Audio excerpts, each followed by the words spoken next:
Hello guys, welcome back to another World of Tanks review, this time featuring the T-44, the very commonly seen Russian medium tank. As usual, I'm going to go over the line leading up to the tank. I'll talk about its crew, its equipment modules, consumables, and I'll give some general impressions about the tank. Then we'll jump straight into some gameplay. I'll kind of talk you through a decent game I had. Hopefully you guys can get a feel for what the tank is good at, and what the tank isn't good at. So without further ado, let's have a look at the line.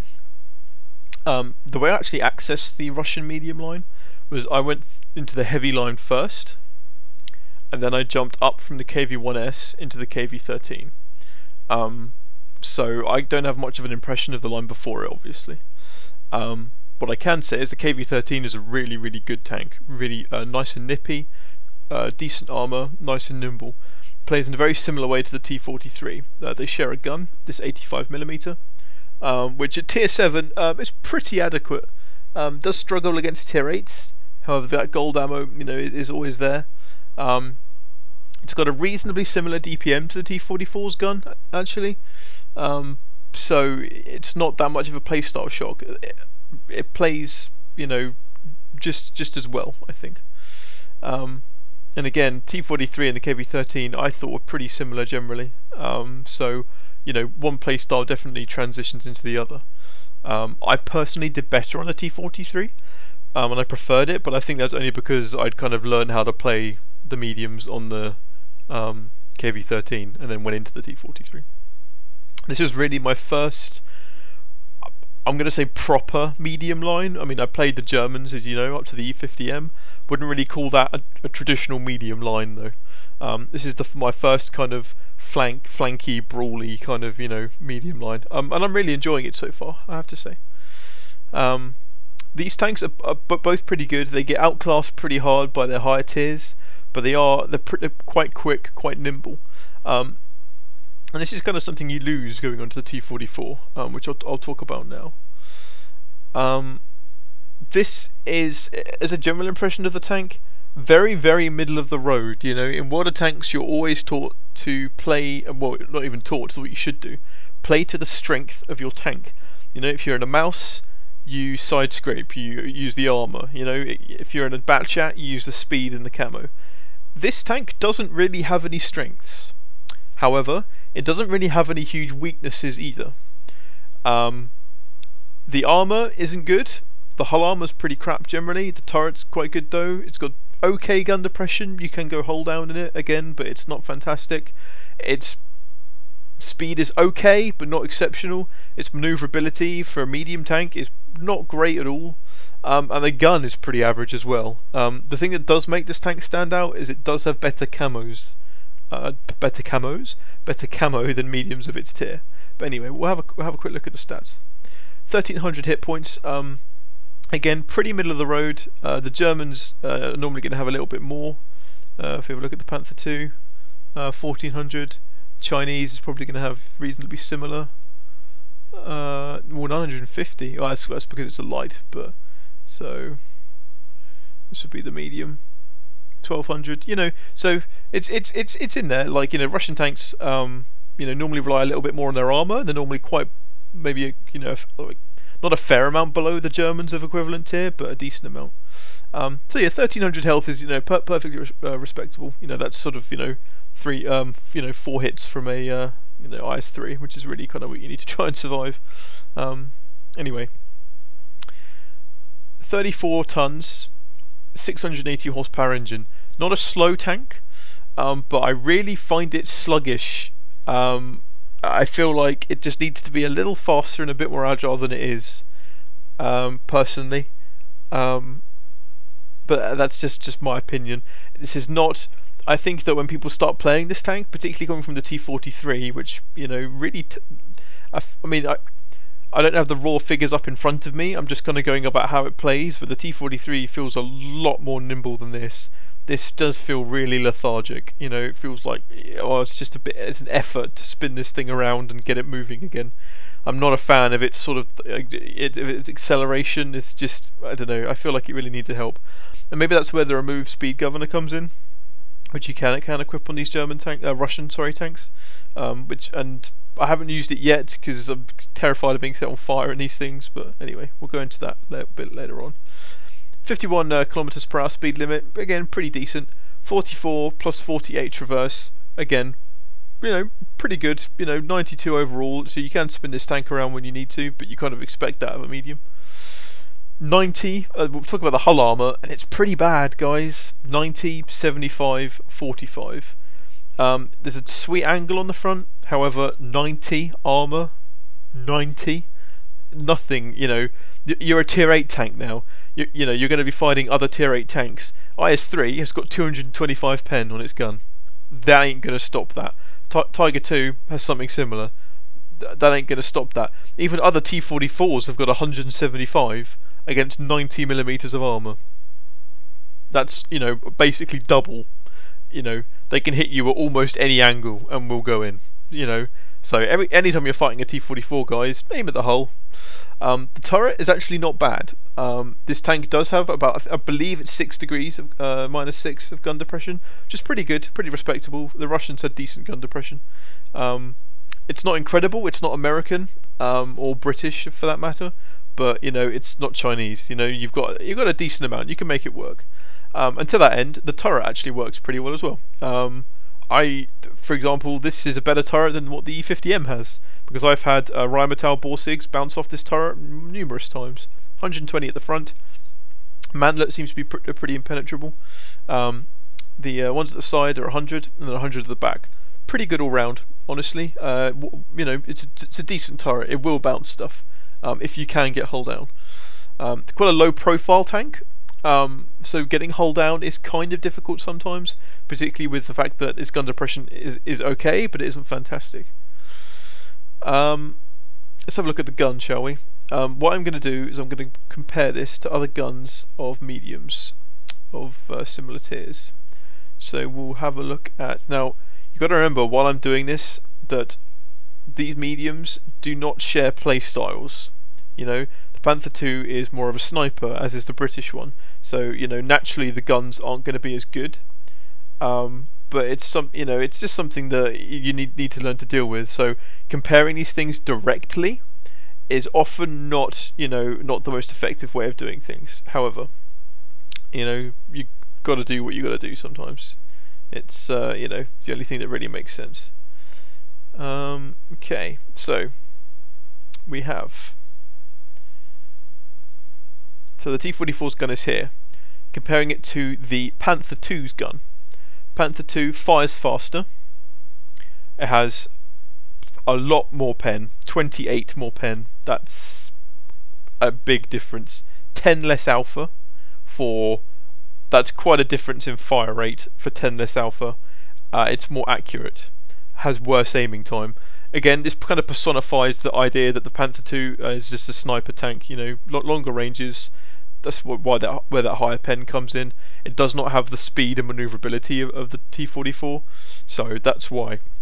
However, given a choice between these two guns, I would still rather use the Panther II's gun at any range, really.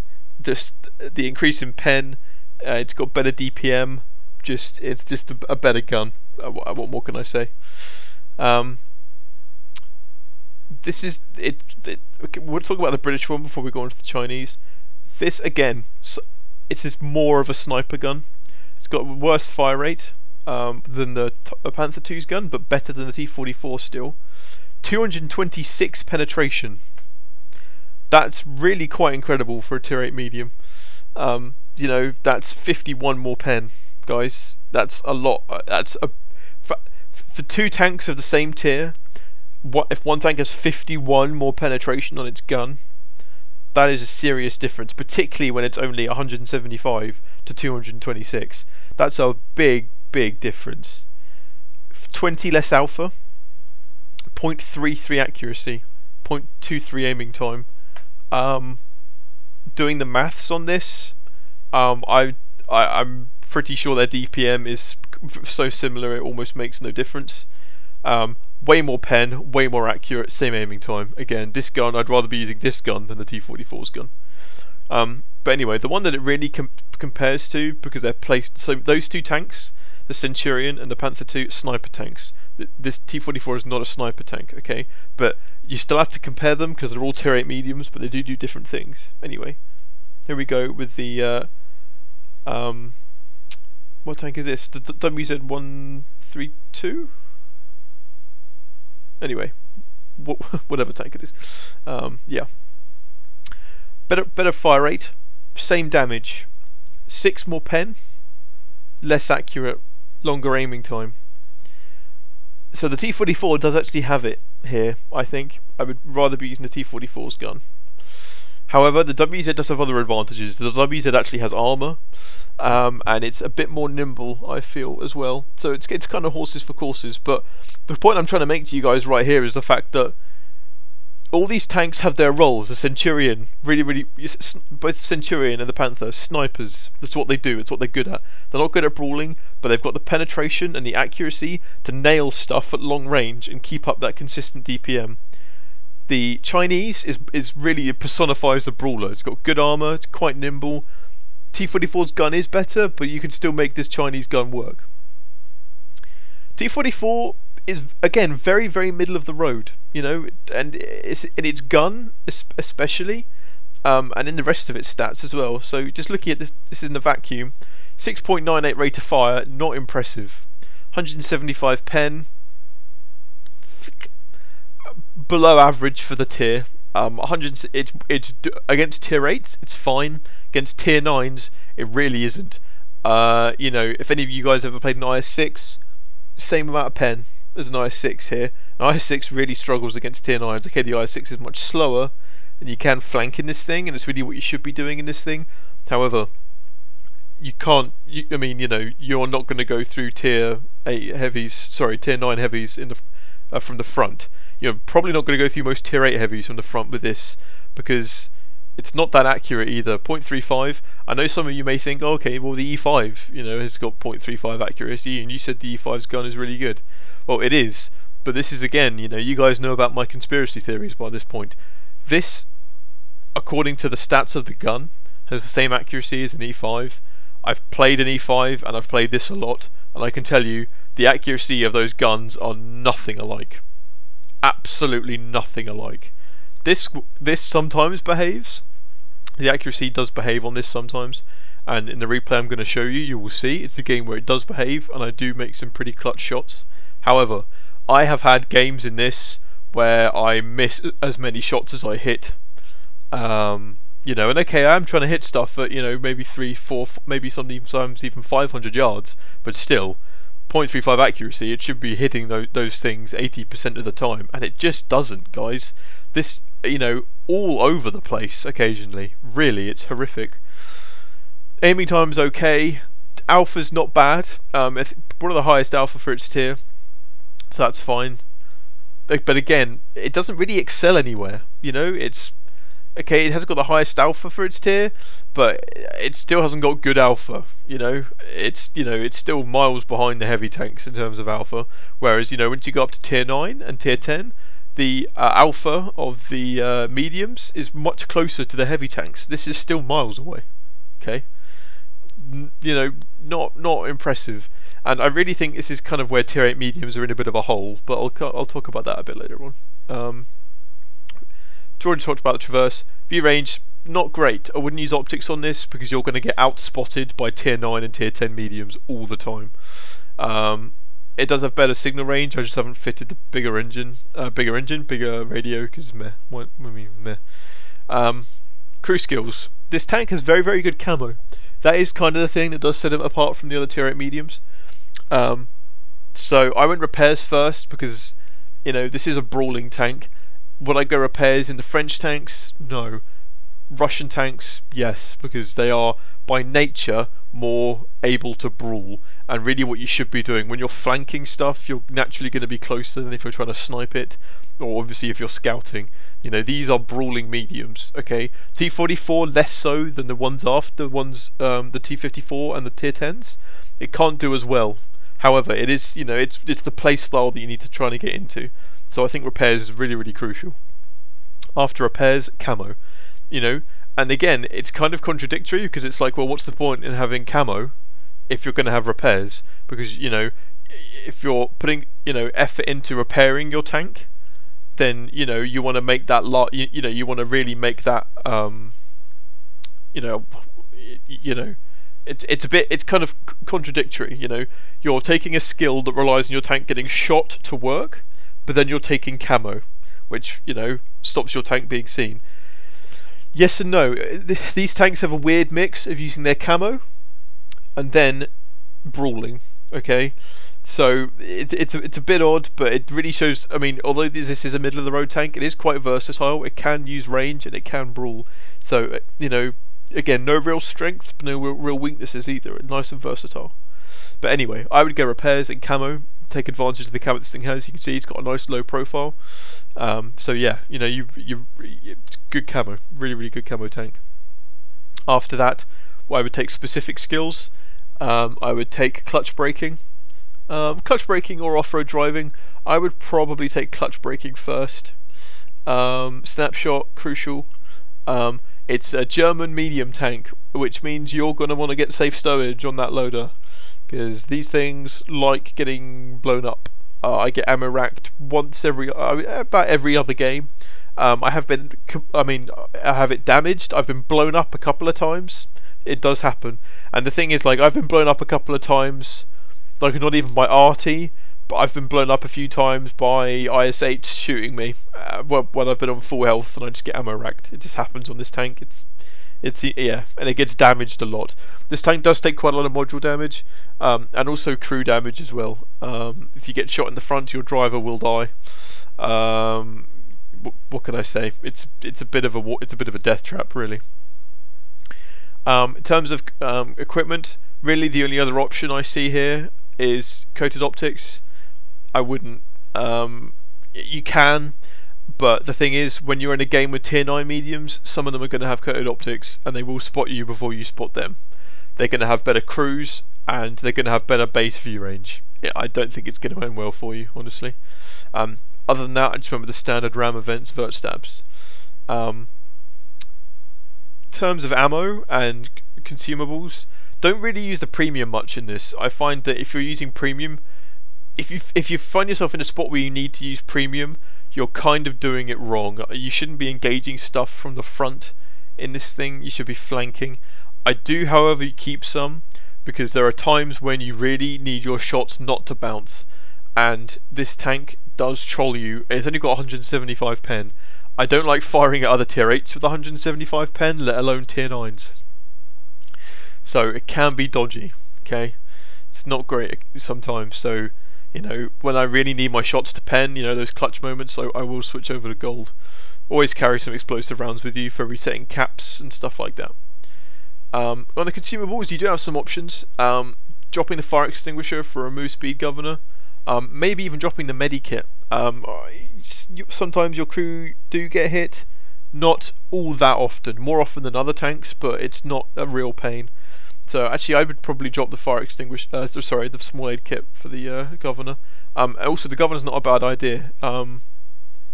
I will probably be using it on the T-44. I haven't played it yet, so I can't say for sure. But I mean, I would probably imagine that I would be. So it's probably a good thing to get into the habit of.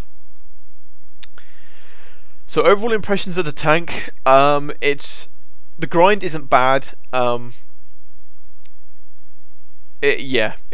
thing is that this tank doesn't really get any better with its modules. Obviously, as soon as you get the top gun, that's really nice. However, and the bigger engine's nice. However, the turret doesn't really make a difference, because it's the turret's all right, but it was pretty good anyway. You don't really notice the increase in the engines. I mean, you do to some extent, but you're only gaining 100 horsepower. And I say only, that is a lot, but it kind of changes this tank from being lethargic into sluggish. Now, I don't know if it just feels that way, but you'll kind of see in the replay when I'm moving it around, it just, I don't know, you just feel like it should be moving faster. But anyway, really very middle of the road, no obvious strengths apart from the camo does make it stand out. But along with no obvious strengths, doesn't really have any obvious weaknesses either. It's very, again, middle of the road. can versatile, can snipe, but just ugh, I don't know. I keep waiting to play this tank, just be like, oh yeah, that's what makes this tank good. It just isn't there. And I really think the entire tier 8 medium pack struggles with this, quite honestly, because I mean, the way I normally judge a tank, if you think about it, say you're playing a tier 8 heavy, or in fact, any tank, in fact, you're driving along in whatever tank and you see an IS-3, okay? Now, the only time you're not going to fear an IS-3 is when you're in a tier 10. However, tier 10 mediums still have stuff to fear from IS-3s. They've got 225 pen, and their armour can still be pretty trollish, it's still a Russian tank. And it's not a slow tank either, and their gun still rolls for 390 average, which hurts, okay? So IS-3, King Tigers, King Tigers hurt, that pen and accuracy at range, they can put damage down, So just, and then think about it. So you come around a corner, or you see something aiming at you. Okay, it's an IS-3, it's a King Tiger. Okay, you see a T-44 aiming at you. What do you think? Are you scared? I mean, think about it. All the times you've seen T-44s, have you thought, oh god, it's a T-44?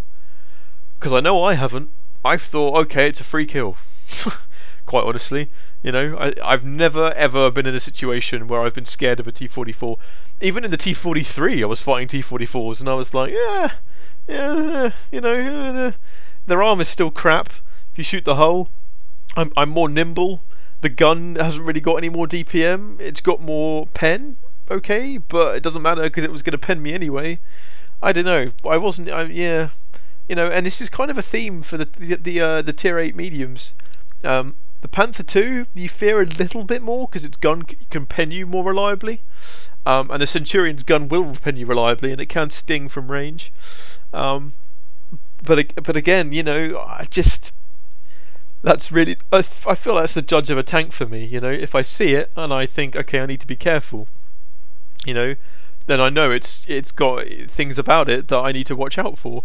I just don't see it in the T-44, guys. Just when I fight against them, I'm just like, T-44, blap, meh. Anyway, I'll go on to some good gameplay in a sec, but just again, very middle of the road, very, I just think average sums this tank up. Nothing amazingly exceptional about it. And you'll see in this replay, I do pretty well, and you get to see some of what I do. But anyway, on with the replay. So here we go, guys, the T-44 on the new Redshire. Again, looking at the teams, pretty even spread. They've got more tank destroyers than we do, which is quite an advantage on Redshire. They've got a couple of Rheinmetall Borsugs, really scary tanks. Jagdpanther 2, they've got some, good, accurate heavies. They've got a Lerva and a couple of Tiger 2s. I think they have the edge on this map, quite honestly. So, we do well to come out with a win. This map, basically, this tank does have good camo, and that's kind of what I'm going to try and abuse. So, without further ado, I go right towards the hill. Playing with a friend of mine, Mr. Daft Punk, as well. Also in his T-44. We're kind of grinding this together slowly.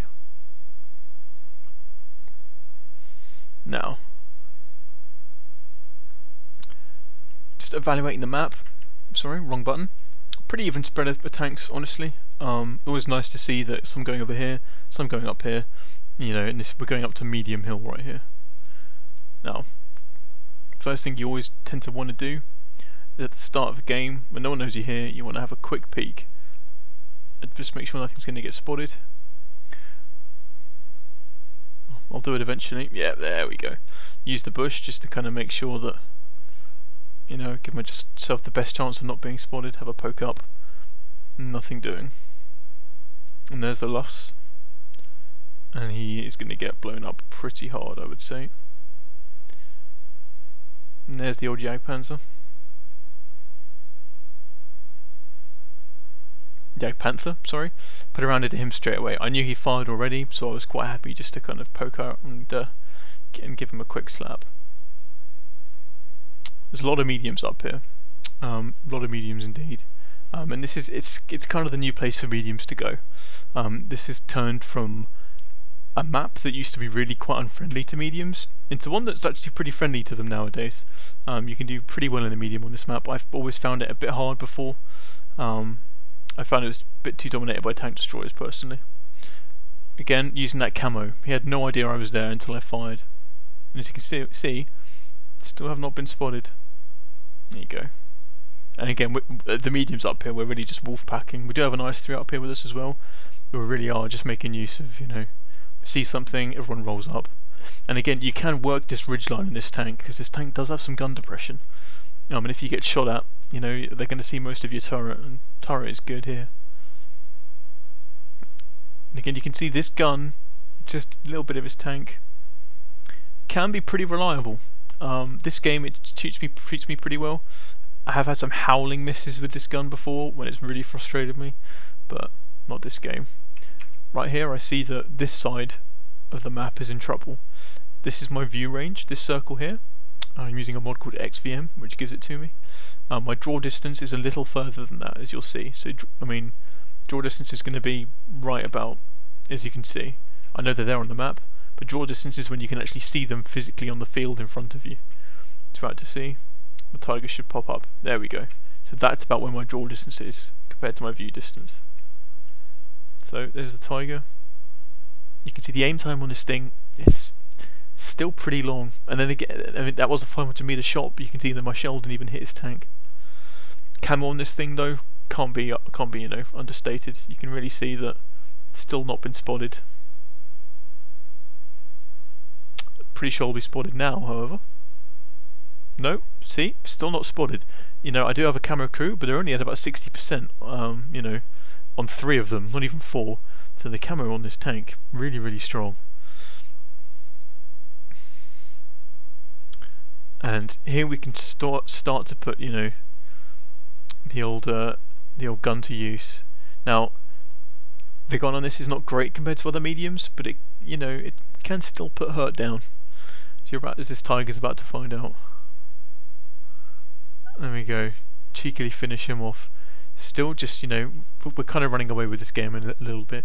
We've kind of taken map control, as you can kind of see. We've got control of about 60% of the map, and we've completely dominated this ridge here. Now, as soon as they give up that, as you can see, we've got control of that bit over there, which means that they are penned into this area. And it's just a bit of a turkey shoot from now on, really. We've got the high ground. We know where they are.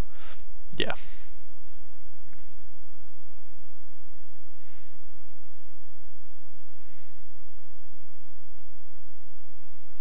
Now the reason why, by the way, I'm hanging around here is because they have a lot of tanks over here, and I want to try and get shots on them. That's why I'm not really pushing up. I want to try and help this flank. Other people are pushing towards their cap, that's fine. Always try and think, don't be a lemming, If there's a load of people pushing towards the cap, someone still needs to watch the other flank. Because you need to try and slow down that advance. And try and get a cheeky shot here. Sadly it bounces. Now you can see I kind of had the side of him. It was a bit of a dodgy angle, and it was quite far away. But still, I felt like a bit more pen, that would have gone in. There's the Jagdpanther. He drops out my draw distance. I try and have a shot, and I do hit him. I'm not sure what Jagdpanther means, but could be a bounce, could be a hit. All that matters is that I hit him. There's the Lerva, just waiting there. Get some nice juicy shots on him. He starts to back away. Again, predict where he's backed off to. Have another shot at him. And there's the Rheinmetall. He's been spotted in a very unfortunate spot, bless him. He's not feeling clever there. Again, I've not been spotted in a while, guys, really just abusing the camo of this tank. Staying in the bushes, using it as a bit of a sniper. Predict the shot, get a nice hit on the old Jagdpanther just there. I see him, just there. Very shocked that goes in. That tank is not badly armoured, and that was only a premium round. I haven't fired a single gold round this game. The fact that that went in does shock me quite a bit, and I have now been spotted. I'm pretty sure that was a Lerva. He's not very far away at all now. do still stop to take a shot at him, and I do get a lucky bounce. Let's see if we can see where that was. Just on the side of the turret. Probably the Tiger 88, I would say. Yep, he's looking right at me. See, just there. It will bounce, guys. This turret is strong. I was lucky that he didn't hit my hull, because that definitely would have penned. But, you know, all's well that ends well. See, now I know that they are all going to be looking this way. So I stay here for a little while longer, just try and get a few more cheeky shots off. And I decide that, you know, always, again guys, this is what I said in my previous videos, if they're all looking this way, give them more than one thing to look at. So I move down. I know the Tiger is still probably looking at me. There he is, he's looking generally my direction. I use this house here as cover to block my approach. Come down here, break a hard right, move across the bridge. Again, it's splitting them up, flanking them, giving them more than one thing to look at. And there's the lurver. Gently finish him off. Tiger 2's behind me, not too worried about him. Yeah, Tiger 88's turning. I do pen the side of him this time. Come around the corner.